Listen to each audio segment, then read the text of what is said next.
are broken. Marketers, as we know, always try and put us into a box. They say they would like this thing or that thing. In reality, though, we like this and that. I like to go out and drink on the weekends, sometimes a little too much, but during the week, I'm at yoga 3 times a week, also trying to take care of my body.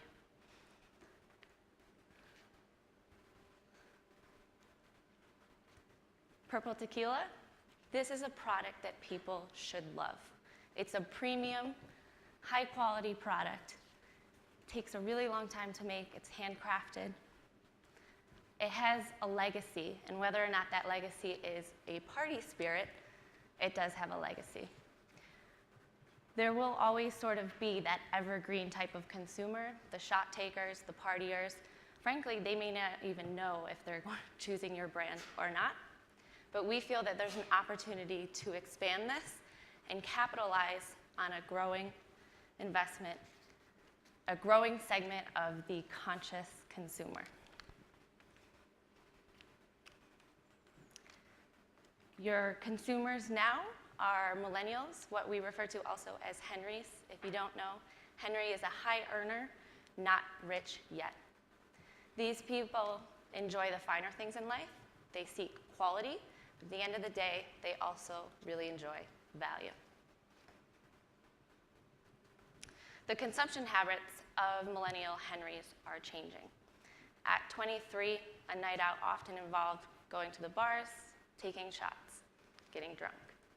At 27, a night out looks a little bit different. I'm seeking different experience at 27 than I was at 23. I'm looking for music festivals, going to check out the best hot restaurant, Shakespeare in the Park. So it's a totally different scene. Cocktails also fit into that. Instead of taking shots, we are starting to value a little bit more the specialty cocktails, and the rise of the craft cocktail scene is an example of that as well. Millennial Henrys value authenticity, they value craftsmanship, and above all else, they value experiences over things. The strategy here is to connect your brand with a changing consumer segment. Your product is a very high quality product, takes an extremely long time to make, and instead of this perception of rushing through the experience of enjoying your product, tipping back a shot, we really want this to be about taking your time. Life in general for your aging consumer set is slowing down, so the strategy is about finding those special moments where you can enjoy your time and enjoy the cocktail as well. We took our time so you could enjoy yours.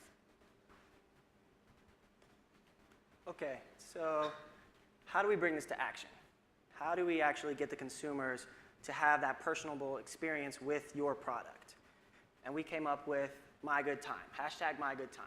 And what that actually concerns is an idea of creating experiences. So initially we have 2 different experiences, one in New York, one in San Francisco. The New York would be targeting more to the conscious consumer who wants to work and play at night, while San Francisco, maybe a more foodie, where San Francisco is known for their food trucks and things of that nature. And the seekers looking to maybe explore a different neighborhood they never have.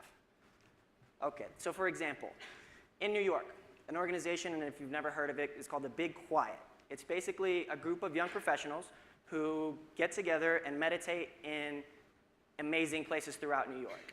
But here's a kicker. At the end, they usually end up at a bar or somewhere trying to establish those connections with the people they just meditated with.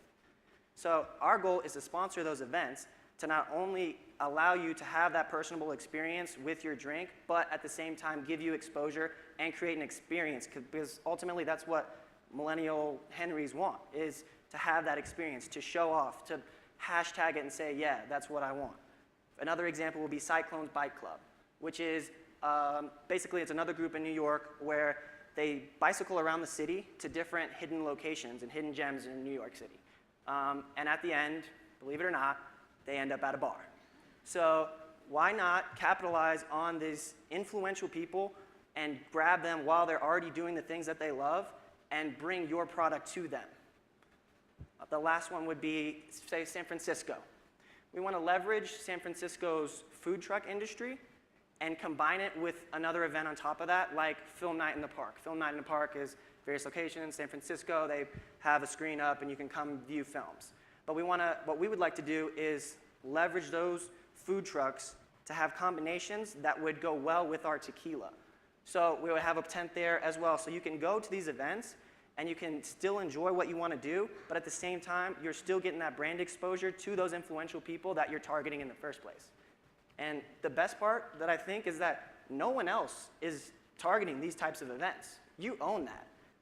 There's no one else in the market that is even close to thinking about things like that. They're cheap ways to immediately get people talking about your brand, and so that you can use that extra money left over to actually promote it even more and get the buzz growing even larger. So pre-launch.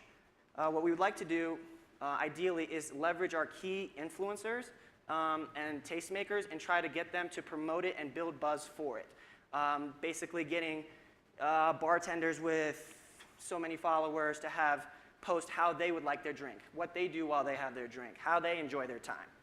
And we also want to, partner with local publications just to kind of get the word out, get it in the event calendars, get people thinking about it, and then obviously paid social to elevate that content and get it pushed out to build a lot of buzz for it. Post-launch, what we want to do, the worst thing that could happen with these events is that you have it and then that's it. It's dead. No one talks about it again. So how do we sustain that momentum and keep people talking about it? So our idea is to create a contest, essentially, where you would hashtag my good time and then your city after. For instance, my good time Chicago, my good time Austin. And the city with the most hashtags is going to get a custom-made event that's tailored to that city or that culture or whatever it may be, because they obviously won the contest. And then we'd also compile on that with a 3-month paid display and social campaign, just to keep the buzz going, keep everybody talking about it, things of that nature. Also, we would use some native advertising, and here's a breakdown of our budget as well. A lot of it's spent in social media because ultimately that's what we want people to be talking about it, hashtagging, moving in that situation, and yeah.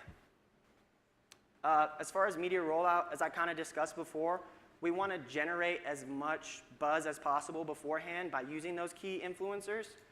And then at the actual launch of the events, then we're going to really hit it hard with the social, blow it out, you know what I mean, and get everyone to really get it in their face that they're talking about it, make everyone jealous about it.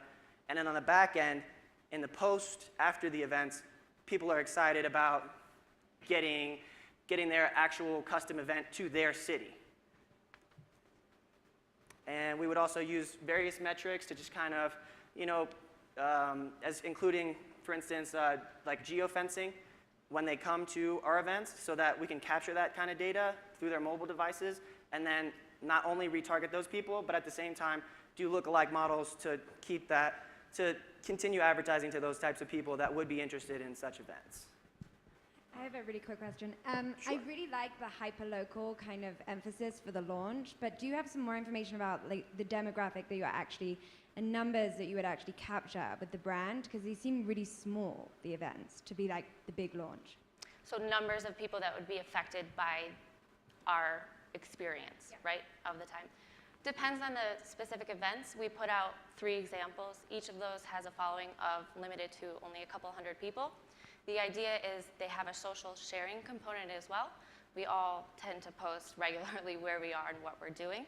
And when you're meeting new friends, you're kind of connecting with them too, and it's fun to connect with those people on Instagram right after you took a photo with them. So you do have a limited audience to begin with. The reach beyond that is something that we would be looking to measure, but earned impressions and earned media as a result of this could go up into the 100,000s of impressions as a result. And as well, I'd like to add on that we're trying to make it as personable as possible, because not everybody likes to take a shot, not everybody likes to go to the bar, not everybody likes to, go wherever with their friends and have cocktails. It wants to be personable. It needs to feel authentic, which is why you would be desired to get this event for you, because it's going to be tailored to you or your culture or whatever you exactly like and want to do, those types of events. So I have a follow-up to kind of what you said and to answer Sure. Vicky's comment. So I really like how you're using your surroundings in the different cities. I think those events are really cool, and they're really grassroots. But that kind of raises questions on how you would actually be involved. Like, is it just going to be a tent, or is it a name on that sponsorship? Is that going to be a good thing to these people that are using these events, or how do you plan on really authentically being involved? The examples that we chose and the other events that we choose to partner with and sponsor as well do have an element of like a social thing for them. So it's not specific meditation or cycling or whatever. Social, food, and booze all tends to go together, and that would be a part of what the research we do and how we determine what events that we're going to sponsor. In terms of the visual components of it, I think that definitely depends on the location. If it's meditation, you may kind of go with a theme there versus film night. Maybe you're serving a certain kind of cocktail and popcorn with that, or something about the experience itself. It would be entirely branded. As I mentioned, there would be a social sharing component. So it's going to be something that's visually stimulating. It's going to be attracting an audience. So if you're at the event, but you see people congregating over to the Purple Tequila tent, if that's what it was, you're going to want to check that out as well and see what's going on. So the client has described their brand as unapologetic and fun. Mm-hmm. Do you think you've presented that here, unapologetic and fun? And if so, then I guess the next question would be, when you think about fun for Henry, what is that now? Mm-hmm. And is that changing? Right. Do you want to? Yeah, sure. Well, I definitely think that we definitely have an element of unapologeticness and fun because, like I said, it's all about you being you. You know what I mean? You're not apologizing. You're not going with the status trend. Every other tequila brand is in the club talking about, yeah, you need to take shots, you need to do this. We're being unapologetic because we're being ourselves. We're doing exactly what we want to do and enjoying our drink at the same time. And I do think that, yes, the millennials are shifting, their behaviors are changing, but I think this kind of campaign allows us to stay with those millennials as they grow older and their activities change or their drinking habits change. At the same time, still grasping a younger audience who does have those types of events. We're not saying don't go out and party, but at the same time, if that's not you, you could still have a cocktail and watch a movie. Thank That's you. it. Thanks. All right, we're